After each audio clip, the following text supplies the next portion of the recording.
नमस्कार दोस्तों, मैं मुरली शर्मा स्वागत करता हूं इस वीडियो में। दोस्तों, आज का टॉपिक है आरसीएम बिजनेस क्यों करें।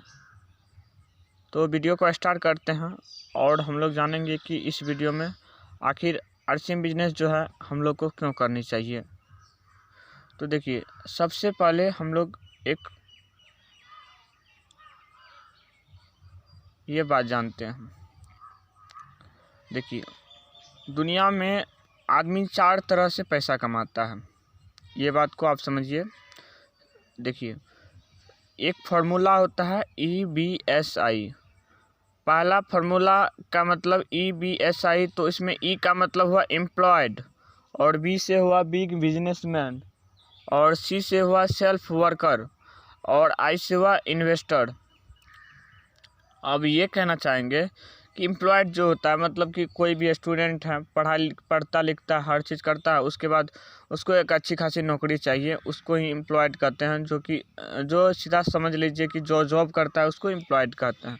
और कोई भी नौकरी के बारे में मैं बात करना चाहूँगा कि अभी के वक्त में, इस महामारी के टाइम में, इस कोरोना काल में आपको लगता है कि नौकरी मिल जाएगा? भाई साहब, अगर आपको मिलेगा भी तो नहीं मिलेगा। मतलब ये आप एक सौ दिन, 2 महीने, 3 महीने आप जल ढार लो, आपके सपने में शिव भगवान आ जाएंगे, बट अभी के वक्त में आपको नौकरी मिलना असंभव है। यहाँ से आप समझ सकते हैं कि नहीं यार, अभी के वक्त में नौकरी मिलना भी असंभव है और नौकरी मिल नहीं सकती। तो देखिए, ये जो 4 सिस्टम है, और ये 4 सिस्टम के बारे में ही हम लोग जानेंगे, और ये 4 सिस्टम से ही पूरा दुनिया चलती है। ये तो पहला हो गया एम्प्लॉयड। तो हम लोग एम्प्लॉयड नहीं बन सकते, काहे कि अभी कोई दौर नहीं है एम्प्लॉयड बनने का। आप समझ पा रहे होंगे मेरे बात को। और दूसरा आता है यार बिग बिजनेसमैन। अभी मैं आपसे पूछना चाहूँगा कि आपको कम से कम 20 से 25 हज़ार रुपये हर महीने के कमाने के लिए आपको क्या करना चाहिए। तो आप सोचोगे यार बिजनेस करना चाहिए। अभी मैं आपको बताना चाहता हूँ कि देखिए, आप 20 से 25 हज़ार का बिजनेस करेंगे तो कम से कम वहाँ पे आपको नहीं कुछ तो 15 से 20 लाख मिनिमम खर्चा होगा। 15 से 20 लाख मिनिमम खर्चा होगा। प्लस अब वहाँ पे क्या आ जाता है, एक रिस्क आ जाता है। अब आप बिजनेस खोल दिए, आप उसमें अब आपके पास कोई नॉलेज ही नहीं है, तो क्या लगता है आपको चलेगा? नहीं चलेगा भाई साहब। आपको बिजनेस करने के लिए नॉलेज भी चाहिए, उसके बाद चलेगा। और उसके बाद देखिए, सबसे बड़ी बात है, अगर आपके पास जगह नहीं है तो अब किराया लिए, और किराया लेके अब उसको पैसा दे रहे हैं। अब इधर आपका बिजनेस चलेगा कि नहीं चलेगा, ये ऑल टाइम मतलब आप बिजनेस खोले आज तो आज से ही आपके सर पे पैसा का टेंशन रहेगा। और ये 10 से 15 लाख तो हम आसानी से बोल दिए कि 10 से 15 लाख में आप बिजनेस खोल सकते हैं। भाई साहब, यहाँ पे एक बात और होती है कि आप 10 से 15 लाख रुपया लाएंगे कहाँ से, ये भी सोचने वाली बात होती है ना। अगर आपके पास ज़मीन है तो आप ज़मीन बेच के लगा सकते हैं 10 से 15 लाख रुपया। अगर आपके पास ज़मीन नहीं है तो आपको कुछ ना कुछ किस्त विस्त पे लेना पड़ेगा रुपए, तब जाके ये बिग बिजनेस खुलेगा। उसके लिए आपको पैसा चाहिए, पूंजी चाहिए, जगह चाहिए, नॉलेज चाहिए। अगर आपको इसमें से कोई चीज़ नहीं है, या सभी चीज़ नहीं है, अगर 1-2 चीज़ है, तो ये संभव आपका बिजनेस नहीं हो पाएगा। तो अब देखिए, आपको 2 चीज़ तो क्लियर हो गई होगी कि हमको नौकरी अभी के वक्त में नहीं मिल सकता, और बिजनेस तो हम कर नहीं सकते, काहे कि पैसा लगता है, पैसा है नहीं हमारे पास। और जो है तीसरा आता है सेल्फ वर्कर, जो कि मजदूरी करता है, छोटा मोटा धंधा करता है, छोटा मोटा दुकानदारी। अच्छा, ये बात मैं आपसे पूछना चाहता हूँ भाई साहब, क्या वो छोटा मोटा दुकानदारी में अभी देखिए, मैं सपोज करता हूँ कि आप एक दुकान खोलें, कम से कम 20-25 हज़ार रुपये लगा के आप एक दुकान खोलें। आपका दुकान अच्छा चल रहा है, मान लो आपको इसमें भी नॉलेज सब चाहिए, चलो कोई बात नहीं, आपको हर चीज़ नॉलेज है, आप चला रहे हैं। अब ऐसा भी होता है क्या, अगर आप उधर चला रहे हैं, अगर आपसे भी कोई बढ़ के आदमी आया, वो ज़्यादा रुपया फंसा के बिजनेस में आपके बगल में खोल दिया, और आप कोई सामान 10 रुपये बेच रहे हैं और वो थोड़ा सस्ता करके बेच दे, काहे कि वो दूर से लाएंगे, तो वो 9 रुपया बेच दे, 9.5 रुपया बेच दें, तो ग्राहक किसके पास जाएगा? सिंपल बात है भाई साहब, उसके पास जाएगा, काहे कि वो सस्ता दे रहा है, सस्ता सब कोई चाहता है, तो ग्राहक उसके पास जाएगा। तो क्या आपको लगता है कि यार ये सेल्फ वर्क जो है, मतलब ये छोटा मोटा दुकानदारी, उसको करके भी अपनी लाइफ चलेगी, बेस्ट रहेगी? यार नहीं, वहाँ पर भी पूरा कंपटीशन है और उस कंपटीशन के ज़माने में हम वहाँ पे टिक नहीं पाएंगे। और ये भी बात है, अगर आपके साथ कोई किया तो उसके साथ भी कोई कंपटीशन आ जाएगा। यार ये कुछ दिन के लिए चलेगी, ऐसी बात नहीं है कि नहीं चलेगी, कुछ दिनों के लिए चलेगी, लेकिन जितना ज़्यादा समय बीतते चलेगा उतना ज़्यादा ये इस पे भार आते रहेगा, उतना कंपटीशन का ज़माना होगा और उतना अर्निंग नहीं हो पाएगी। एक मतलब कंपैरिजन लाइफ जीना पड़ेगा। बस सीधा समझिए कि मतलब कि सीधा समझिए आप अमीर नहीं बन सकते इन कामों से। और आता है चौथा में इन्वेस्टर। अब देखिए भाई साहब, इन्वेस्टर क्या होता है? अभी मान लीजिए एक अंबानी हुई, मैं ये बड़ा बिजनेसमैन जो होता है ना, उसको इन्वेस्टर कहा जाता है।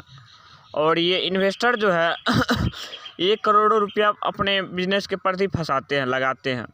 तो इसके पास तो पैसे है तो ना लगाएंगे, आपके पास तो नहीं है ना, करोड़ों नहीं ना है, तो आप कैसे इन्वेस्टर बन सकते हैं? आप और सब चीज़ सोच सकते हैं, बट इन्वेस्ट करने के लिए आप 1% भी नहीं सोच सकते। क्या है कि इन्वेस्टर जो करता है, इन्वेस्ट करता है, उसके ऊपर बहुत सारा टेंशन प्रॉब्लम रहता है। शायद अभी जानते होंगे आप मुकेश अंबानी, अगर जियो आप चला रहे हैं ना, तो ये पहले इसके बारे में सोचा, इसके बारे में पहले फ्री दिया, इन्वेस्ट किया। जियो सिम पहले फ्री दे रहा था ना, रिचार्ज फ्री दे रहा था ना, लेकिन अब वैसा भांज नहीं किया, अब पैसे लग रहे हैं ना भाई साहब। तो वही बात है, ये इन्वेस्टर हुआ। तो देखिए, खोजने से तो आपको जॉब मिलने वाले नहीं हैं, और ट्रेडिशनल बिजनेस चलेगी, थोड़ी देर के लिए चलेगी, थोड़ी पल के लिए चलेगी, और वहाँ पे आप बहुत बड़े आदमी बन नहीं सकते। और अभी का दौर जो है वो है डायरेक्ट सेलिंग मार्केटिंग का।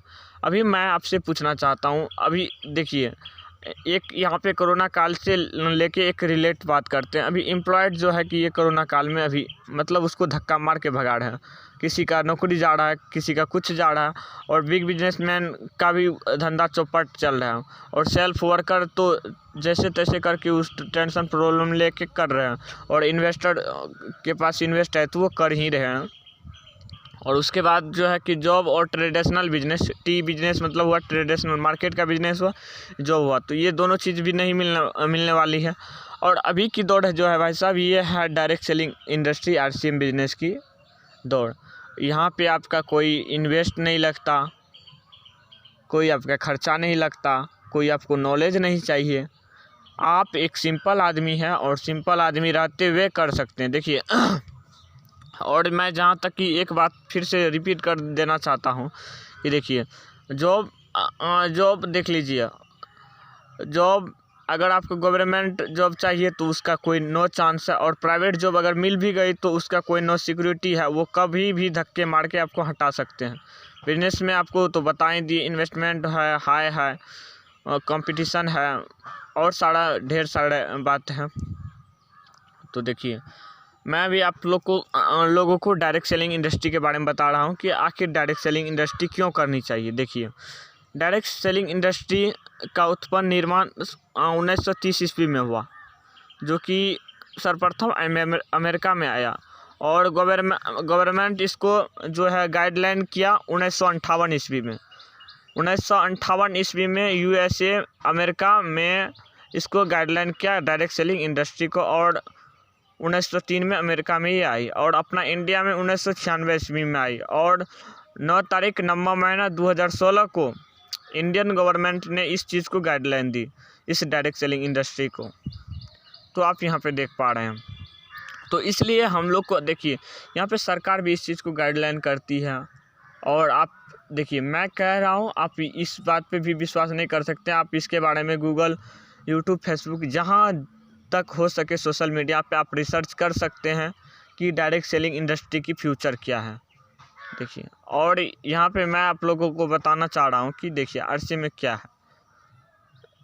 सबसे पहले ये आपको एक कथी दिखाना चाहता हूँ कि दूसरों की सहायता व भलाई खाली समय का सदुपयोग, उज्जवल भविष्य, कोई जोखिम नहीं, मान सम्मान व पहचान, आने वाली पीढ़ियों की पक्का बिल, राष्ट्रपति द्वारा 4 बार पुरस्कृत, युवाओं को रोजगार, सुरक्षित भविष्य, बाजार से कम MRP पर 10 से 20% छूट, हर प्रोडक्ट 30 दिन की मनी बैक गारंटी। और वही बात लिखा हुआ, थोड़ा बहुत डिफरेंस है। तो देखिए, अभी